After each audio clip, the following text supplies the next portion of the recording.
Magandang araw po sa inyong lahat mga kababayan at welcome back dito po sa PNR. At ito nga mga karib natin, grabe ang sinapit, nagnegatibo na. Di makapaniwala yan mga kababayan, patungkol po riyan ang ating alamin at bibigyan ng komento ngayong araw na ito. Pero bago pong lahat, kung bago ka pa lang at di pa po nakapag-subscribe sa ating munting channel, please don't forget to subscribe at palike na rin po ng video ito. Maraming salamat po at eto na nga, simulan na po natin to. Sawa ang bayan ko sa nagnanakaw ng tao.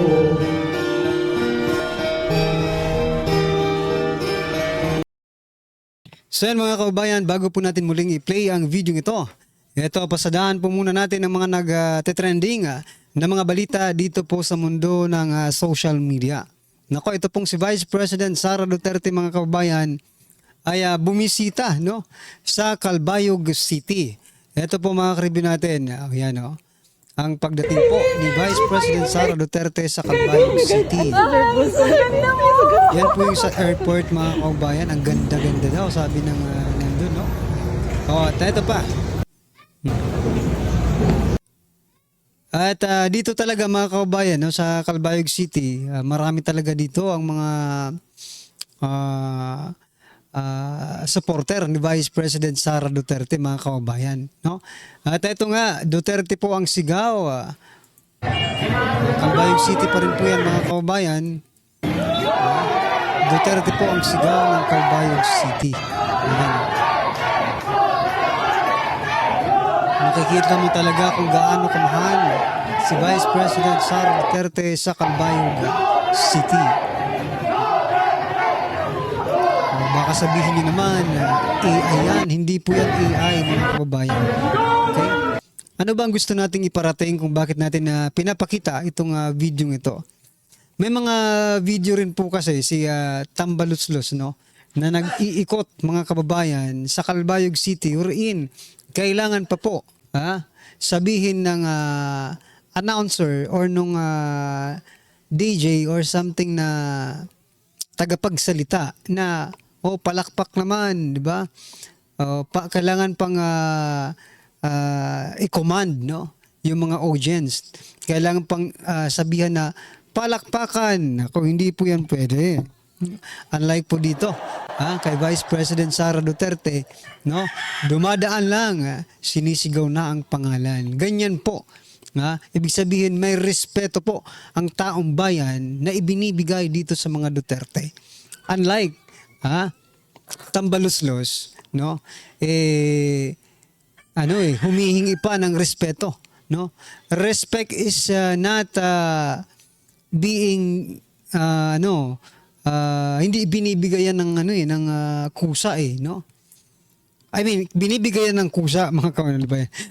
Binibigay po ng kusa ang respeto, hindi po yan hinihingi. Yun ang gusto kong i-point out mga kababayan. No, di ba? I think you all agree na ang respeto po ay hindi hinihingi at kusang ibinibigay po ang respeto.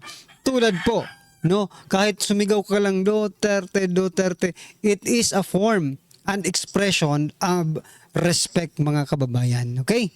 Alright, ano po ang inyong opinion dyan? I-comment nyo na lang mga karibin natin. At eto nga, yung sinasabi ko mga kababayan, no, PRRD versus PBBM, the difference is day and night.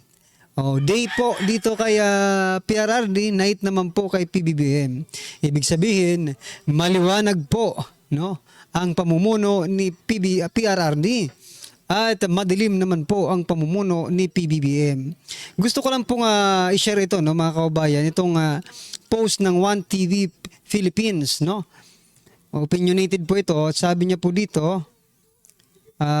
ito yung summary na lang po yung kasi mahaba eh. Ito may summary po dito. Basahin ko po sa inyo. Sabi niya po dito, in summary, Duterte was feared, no? Kinatatakutan, feared by the corrupt. BBM, it seems, is embraced by them, no? Kung si Pangulong Duterte ay kinatatakutan ng mga korap sa ating gobyerno. Si PBBM naman ay tinatangkilik, no, ng mga korap sa gobyerno. ini-embrace nila kung ano man yung kultura ni PBBM. Yun po ang i-embrace or ini-embrace, no, sa administrasyong ito. Ito pa po. Duterte was blunt, flawed, but real. Totoong tao po si former PRRD. BBM is foolish, rehearsed, but hollow. Yan mga singaw, no? Singaw po si PBBM kung magsalita siya, no? Siya po ay planadong-planado ang kanyang mga ginagawa. Nire-rehearse muna, kumbaga, no? At pero singaw dahil nga po sa sobra mong script ka, di ba? Sa sobrang scripted ka, hindi na mula sa puso ang yung sinasabi, mula na po sa script, no? Unlike former President Duterte, kung ano po yung nasa script ay hindi pa nasusunod. Kasi gusto niyang maging totoo lang siya sa sarili niya. Kung ano yung totoo, yun lang po ang gusto niyang iparating sa taong bayan. Okay? Sabi pa po dito, Duterte made people believe they had a defender. Totoo naman eh. Pinaniwala po tayo ni dating Pangulong Duterte na may tagapagtanggol sa mga ordinaryong Pilipino. Pero dito po, BBM makes people wonder if they have a leader at all. Oo nga eh. Nagtataka po tayo kung mayroon ba talaga tayong leader, pinuno, or kung ano man sa ating bansa. Kasi ang nakikita po natin, parang may nakita akong video, no? Sinasabi po doon na si PBBM is not, no, running the country. There is someone behind PBBM who is running the country. Yan po mga kababayan. Ano po ang inyong opinion dito? PRRD versus PBBM. The difference is day and night. Yan mga kababayan. I-comment nyo na lang po ang inyong opinion. O yan mga karibyo natin ha. Etong susunod naman nating i-share. Nako. Ito po. No? Supporter din po ito ni PBBM mga kababayan. No? Sumusuporta sa PBBM. Kaya nga itong nasabi ko ito ang grabe ang sinapit. No, yan grabe ang sinapit. Nagnegatibo na. Kasi po itong si Trillanes mga kababayan, Antonio Trillanes IV nakatanggap ng negatibong net trust rating sa mga residente ng Caloocan City. Negative 22 po ang natanggap. Nako po. Ganito mga kababayan ang sinasapit ng mga taong kumakalaban or sumisira sa dignidad ng mga Duterte. Kita nyo naman. Ito po ang number 1 na anti-Duterte po ito mga karibyo natin, si Trillanes.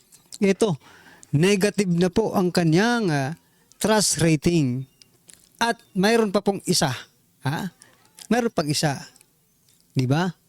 Si PBBM naman po mga kababayan, mukhang ganito rin ang kalalabasan ng kanyang trust rating kapag hindi niya siya gumawa ng paraan, no, na makabawi sa taong bayan at muling ipakita na may respeto sila sa mga Duterte. Diba? Ito po yung pattern na kakalabasan ni PBBM kapag hindi siya gumawa ng paraan para maibalik muli ang tiwala ng taong bayan sa kanila. Kasi si PBBM, tinitira din po ng kanyang mga alipores si former President Duterte. Trillanes, tinira si former President Duterte mula ng simula. Ito, lagapak, negative 22. Mukhang magiging negative rin mga kababayan. Nasa ano na nga lang, nasa 25% na lang po ang trust rating ni PBBM mga kababayan. Trust or approval ratings po yun Nasa 25% na lang po. Kaya nga po na, therefore I conclude mga kababayan that President Bongbong Marcos Jr. Trust ratings in the future ay magiging ganito sa trust ratings ni Trillanes, negative 22 kapag hindi nila inayos ang kanilang mga galawan at ipinagpatuloy lang ang pattern na ginawa ni Trillanes. Ano bang ginawa na pattern ni Trillanes? Sira, paninira, sira, paninira, sira, paninira sa mga Duterte. Yun din po ang ginagawa ngayon ng administrasyong ito. Kaya malamang sa mga susunod na taon, mag-negative 22 rin itong si PBBM. Nako po. Pag nangyari yun, mga kababayan, alams na. Huwag na tayong pumayag na mag-stay pa ang mayroong negative na trust rating sa ating bansa. Abay, impeach na yan. Impeachable ba yan? Malamang. Ayaw na sa'yo ng taong bayan. Negative ka na, di ba? Nandyan ka pa, kakapit toko ka pa rin. Magkusa na po kayo, di ba? Magkusa na po kayo na mag-resign dyan sa posisyon na yan. Di ba? Ito, bago po natin i-play ang video ito, ito, pasadahan po muna natin to. Last na po natin pag-uusapan. Ito, gusto ko lang pong bigyan ng reaction to, mga kababayan. No politics, Raps versus Duterte allies. Ayon po yan sa NBI. So, it is not politically motivated itong paghahain ng reklamo dito sa mga kaalyado ng mga Duterte. Talaga ba? Kaalyado lang ba ng mga Duterte ang gumagawa ng sabihin na nating fake news, mga kababayan? Kaalyado lang ba ni Pangulong Duterte ang gumagawa ng fake news? Or, i-ano nyo naman, i-balance nyo naman po, NBI Director, no? Yung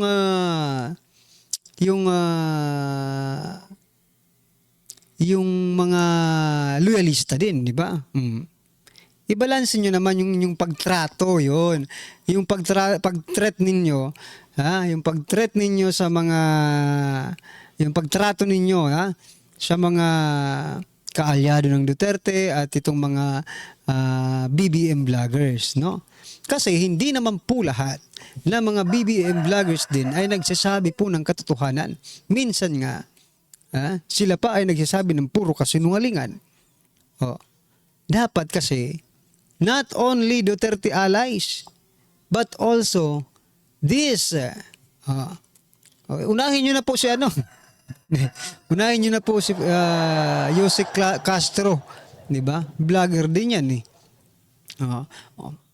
Sige nga, Director General Santiago, mga kababayan. Unahin nyo na si Claire Castro para hindi po kayo mapagbintangan na napopolitika po itong inyong mga ginagawa dyan sa NBI. Alright? Okay, ano po ang inyong reaction dyan, mga kababayan? At i-comment nyo na lang. Eto, pakinggan po natin to at bigyan natin ng reaksyon. Eto na po. Ito ang nakakagulat na balita na dapat malaman ng taong bayan na trending ngayon sa mundo ng social media at pilit ayaw ipalabas ng mga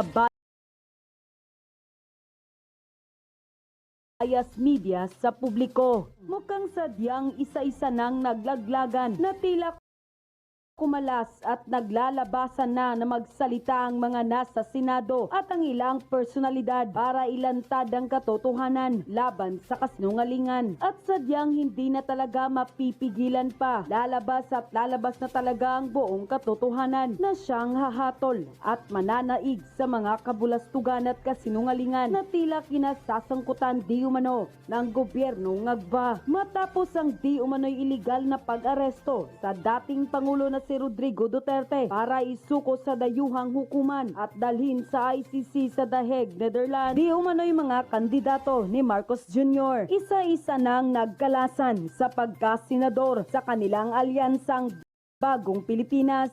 Pero bago natin tapusin ang balitang politika ngayon sa Pilipinas, kung ikaw ay bago pa lang sa channel na ito, ay please huwag kalimutang mag-like, subscribe at i-click ang notification bell para mas maging updated pa kayo lalo sa lahat pa ng bagong video na i-upload sa channel na ito. isa-isa na di umanong nagkalasan ang mga kandidato ni Marcos Jr. sa pagkasenador sa kanilang alyansang Bagong Pilipinas. Ito'y matapos ang pagtraidor di umano ni Marcos Jr. kay dating Pangulong Rodrigo Roa Duterte nang ito'y kanilang sapilitang iparesto at pinadala sa The Hague, Netherlands para mahatulan sa dayuhang hukuman sa International Criminal Court o ICC. Ayon pa nga sa balita ay mukhang takot na di umano ang karamihan sa mga kandidato ni Marcos Jr. na madamay sa galit ng taong bayan. Kaya naman kanya-kanya na sila di umanong nagkalasan sa partido ni Marcos Jr. Kung ating matatandaan, nauna nang umalis sa Bagong Pilipinas Alyansa ang mismong kapatid ni Marcos Jr. na si Senadora Amy Marcos matapos nitong tahasang inanunsyo sa publiko pagkalas nito sa partido ng Bagong Pilipinas. Ayon pa sa kumpirmadong balita, inanunsyo ni Senador Amy Marcos kanilang pagkalas mula sa alyansa para sa Bagong Pilipinas, ang Electoral Alliance ng Administrasyong Marcos, dahil sa hindi pagkakasundo sa pag-aresto kay dating Pangulong Rodrigo Duterte. Kamakailan, pinangunahan ni Senator Marcos ang isang pagdinig sa Senado kaugnay ng pag-aresto at paglilipat kay Duterte sa International Criminal Court sa The Netherlands. Ayon sa Senadora, ilalabas niya ang kanyang paunang natuklasang impormasyon sa lalong madaling panahon. Unquote, marami din ang ugong-ugong at napabalita din nakakalas di umano ang senadora na si Pia Cayetano na kilalang taga-suporta ng mga Duterte, lalo na ang kapatid nitong si Senador Alan Peter Cayetano na una nang kinalampag ang gobyernong Ngagba kaugnay sa di umano'y iligal na pag-aresto ng dating Pangulong Rodrigo Duterte. Bali-balita rin na ang susunod di umano nakakalas ay si Camille Villar na kilalang maka-Duterte ang pamilya, at kung maging independent raw ito ay wala aniyang magiging problema dahil may mga makinarya ang pamilyang Villar at kayang ipanalo ang kanyang kandidatura kahit hindi na umasa kay Marcos Jr. na di So yan mga kaubayan, no? Itong naisip ko lang, kung totoo ba itong si Senator Amy Marcos ngayon, or ginagamit na naman niya si Vice President Sara Duterte para po siya ay manalo, no, sa eleksyong ito, mga karibin natin. Kasi dumidikit na naman po kay Vice President Sara Duterte, no? Hindi natin alam kung ano po ang kanilang napag-usapan, pero maybe one of these or their condition, no? Ito, hula lang po natin ito, kung baka isa ito sa naging condition nila para suportahan ng isa't isa, mga kababayan, no? Ay ang boto, bumoto kay Vice President Sara Duterte sa impeachment trial na magaganap sa Senado. Pero kung tayo po, no, kung tayong mga ordinaryong Pilipino pong tatanungin, isa lang po ang dapat gawin ni Senator Amy Marcos para manumbalik ang lubusang tiwala, no, ng ordinaryong Pilipino ay ang maghain po siya, no, ng impeachment complaint against PBBM, no. I-impeach niya po ang kanyang sariling kapatid, mga kababayan. Yun lang po siguro ang maaaring mapanumbalik ng ating lubusang pagtitiwala dito kay Senator Amy Marcos. Kayo mga kababayan, sa palagay niyo po ba, totoo na po ba itong ginagawa ni Senator Amy Marcos, or ginagamit niya na naman po si Vice President Sara Duterte para manalo sa darating na eleksyon? Alright? Ano man po ang inyong reaksyon, opinion patungkol dyan, mga kababayan, i-comment nyo na lang po. At yan, maraming salamat po, at don't forget to like the video. Maraming salamat po. Sawa na ang bayan ko.